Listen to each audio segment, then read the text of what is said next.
Good evening, friends. Welcome to Ecom classes. We are preparing for JRF Commerce 2020. My name is Manpreet Kaur. I'm a research scholar at GJUS in Hisar. I've done MBA, MCom, and qualified Net Commerce twice. I have also qualified JRF in Commerce and Management in Net in Management. I've also qualified STET and CTET.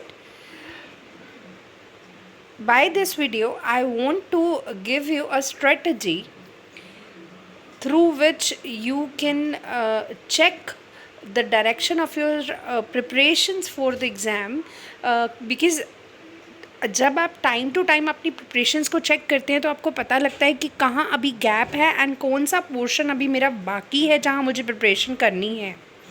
तो मैंने इस video के through आपके सामने 2 file send की हैं। उस file में क्या है, नीचे वीडियो के बाद आपको एक लिंक में मिलेगा जिसमें 2 फाइल मैं अटैचमेंट में शेयर करूँगी, या एक फ़ाइल में ही दोनों तरीके से मैं टेबल शेयर करूँगी।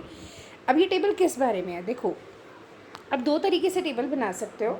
एक में आप सब्जेक्ट नेम ऊपर लेकर और मंथ्स एंड ईयर के बेस पे, शिफ्ट्स के बेस पे चेक कर सकते हो कि आपने कौन कौन से पेपर्स, बिकॉज अब मैंने यहाँ पे पेपर्स को क्यों स्पेसिफिकली उठाया है मैं बता देती हूँ आपको। अगर आपने मेरी पिछली स्ट्रेटजी वाली वीडियोस देखी होंगी तो उसमें आपने ये चीज़ बहुत अच्छे से ऑब्ज़र्व करी होगी कि बिना प्रीवियस पेपर के प्रिपरेशंस के इस एग्ज़ाम को की जो स्ट्रेटजी है या इस एग्ज़ाम में आने वाले कंसेप्ट्स को, उनके क्वेश्चन की डिज़ाइनिंग को समझना उतना आसान नहीं है। बिकॉज नेट का एग्ज़ाम काफ़ी टफ रहता है अगर हम एक स्ट्रेटजी फॉलो नहीं करते हैं और एक प्रॉपर प्रिपरेशन स्केड्यूल फॉलो नहीं करते हैं। तो उसको फॉलो करने के लिए मैंने अपने लिए भी, जब मैं एग्ज़ाम्स की प्रिपरेशन कर रही थी तो मैंने अपने लिए भी ये चार्ट बनाया था। इसीलिए मैं अब ये चार्ट, अपना प्रिपरेशन चार्ट आप लोगों के साथ भी शेयर करने वाली हूँ। जोन सा आपको अच्छा लगे आप उसका ही प्रिंट निकलवा कर, मुझे लगता है कि आपको अपनी स्टडी टेबल के आगे लगा देना चाहिए और डेली बेसिस पर प्रिपरेशन के बाद उसे टिक करना चाहिए कि मेरा कौन सा पोर्शन कंप्लीट हो चुका है। विदाउट प्रीवियस ईयर के papers you can not imagine to go through this exam, because previous year के पेपर आपकी प्रिपरेशन को पूरी तरह पॉलिश कर देते हैं, पूरा चेक कर पाते हो आप कि आपको कितना आ गया कितना नहीं, और कॉन्फिडेंस बिल्डिंग भी ज़बरदस्त होती है। ठीक है, तो इस वाली टेबल के थ्रू मैंने क्या किया है, मैंने मंथ्स एंड ईयर वाइज और मंथ वाइज मैंने ये टेबल बनाई है। जैसे कि हम जानते हैं कि 2018 से पेपर 5 to 6 सब्जेक्ट्स, जैसे सब्जेक्ट्स अलग अलग होने के कारण जो शिफ्ट्स हैं वो लगभग 6 शिफ्ट्स में या 7 शिफ्ट्स में एग्ज़ाम होता है। ठीक है, जैसे दिसंबर में हुआ 6 शिफ्ट्स में, जो जून में हुआ था उनमें भी ऐसे ही हुआ कि लगभग 8 शिफ्ट्स में एग्ज़ाम हुआ है ना। दिसंबर में भी ऐसे ही कई दिन एग्ज़ाम हुआ था। तो हर एग्ज़ाम का पेपर 1 का मॉर्निंग इवनिंग शिफ्ट का पेपर अगर हम सॉल्व करते हैं, चाहे हम किसी भी सब्जेक्ट से रिलेट करते हैं, लेकिन प्रैक्टिस तो की जा सकती है। उससे पहले जो पेपर्स आ रहे थे वो सिर्फ 2 बार हुए साल में। जैसे 2018 में जुलाई में 8 जुलाई को और 22 जुलाई को हुआ, 17 में नवंबर में और जनवरी में पेपर हुआ, 16 में जुलाई अगस्त में हुआ।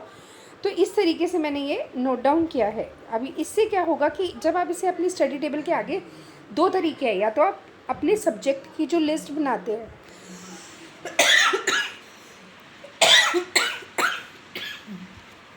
सॉरी, जब आप अपने सब्जेक्ट के जो नोट्स बनाते हैं उसके ऊपर ही से पेस्ट कर सकते हो, तो आपको ये पता लग जाएगा कि आप इसमें से कौन से सब्जेक्ट्स के या कौन सा जो पेपर है, कौन से ईयर के पेपर्स आप कंप्लीट कर चुके हो और कौन से आपके पेंडिंग है।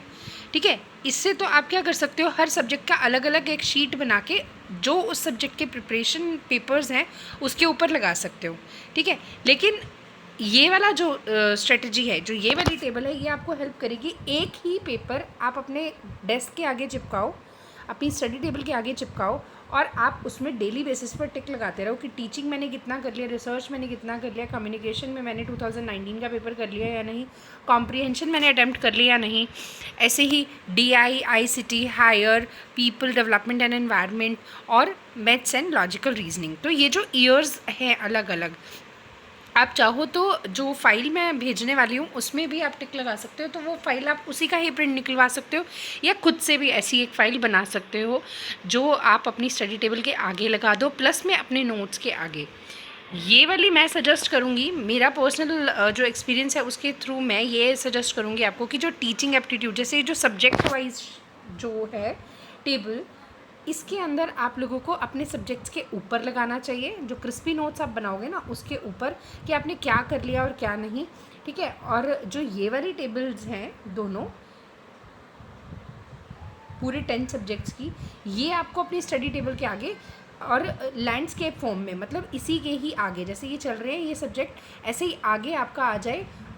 जो ये मैंने अगला पेज दिखाया ना, तो DIB कॉन्टिन्यूएशन में ऐसे चले कुछ लैंडस्केप की फॉर्म में, मतलब इस तरीके से सारे सब्जेक्ट्स हो, इस तरीके से सारे ईयर्स हो, और जो जो होता जाए उसके ऊपर आप टिक करते जाओ। इस तरीके से अगर आप देखते हो तो आपको पता लग जाएगा कि मैंने कौन सा टिक नहीं करा है और कौन से ईयर का एग्ज़ाम पेपर मेरा पेंडिंग रह गया है। तो मैं आप लोगों के साथ ये फ़ाइल शेयर करूँगी। आई होप कि मेरी दी हुई ये इन्फॉर्मेशन आपको ज़रूर पसंद आएगी। Thank you so much. अगर आपको पसंद आती है तो please like and subscribe my channel. Thank you.